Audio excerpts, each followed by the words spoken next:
everyone, let me introduce myself.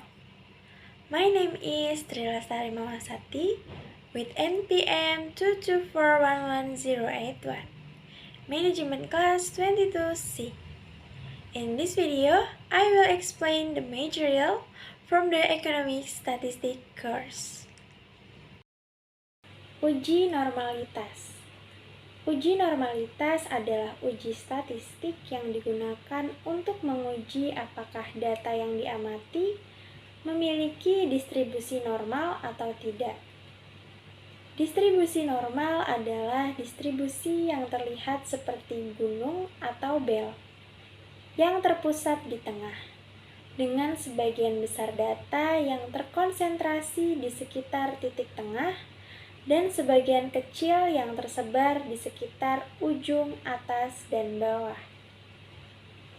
Uji normalitas biasanya digunakan dalam penelitian kuantitatif untuk memastikan bahwa data yang diamati memenuhi asumsi yang diperlukan oleh beberapa metode analisis statistik, seperti analisis regresi atau uji T.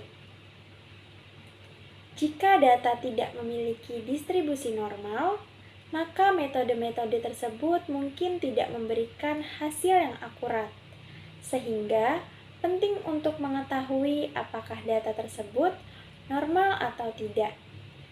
Terdapat beberapa uji yang dapat digunakan untuk menguji normalitas data, seperti uji Kolmogorov-Smirnov, uji Anderson-Darling, dan uji Shapiro-Wilk. Setelah menguji normalitas data, kita dapat menentukan apakah data memiliki distribusi normal atau tidak. Dengan menentukan tingkat kepercayaan yang diinginkan, misalnya 95% dan mencari nilai pada tabel uji yang sesuai dengan jumlah sampel yang kita miliki.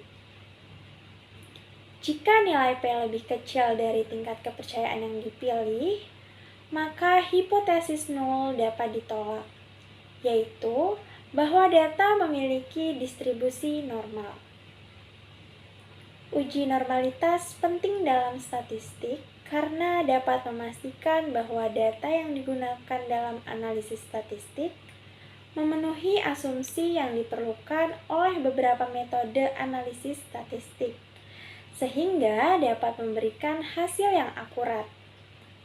Jika data tidak memiliki distribusi normal, maka metode-metode tersebut mungkin tidak memberikan hasil yang akurat, sehingga penting untuk mengetahui apakah data tersebut normal atau tidak. Berikut adalah beberapa metode perhitungan yang dapat digunakan dalam uji normalitas. Pertama, metode chi-square. Metode ini digunakan untuk menguji normalitas data dengan menghitung frekuensi observasi dan frekuensi yang diharapkan pada setiap interval data. Kemudian membandingkannya dengan menggunakan uji chi-square. Kedua, metode Kolmogorov-Smirnov.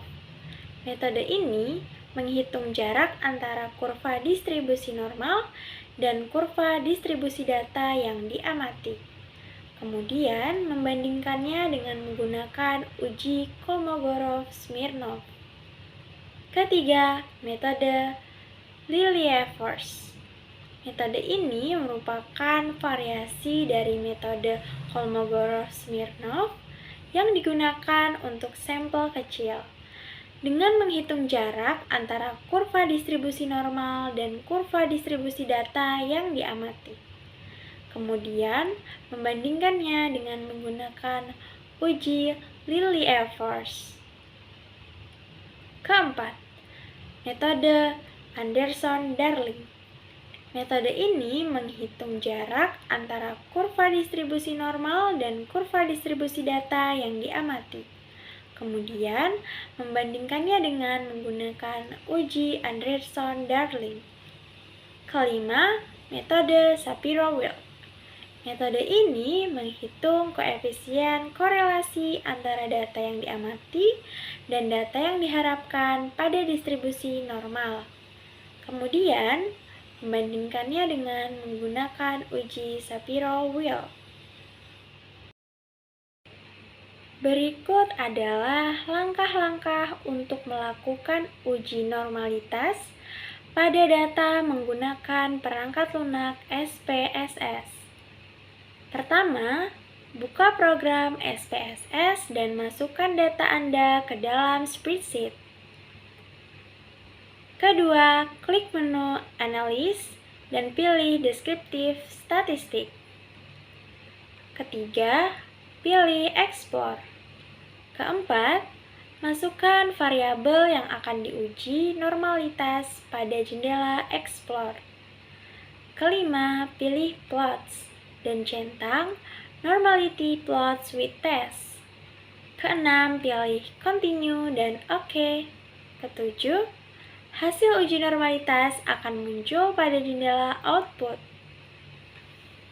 Setelah mendapatkan hasil uji normalitas, kita dapat menentukan apakah data tersebut memiliki distribusi normal atau tidak dengan melihat nilai signifikan atau p-value pada tabel hasil uji.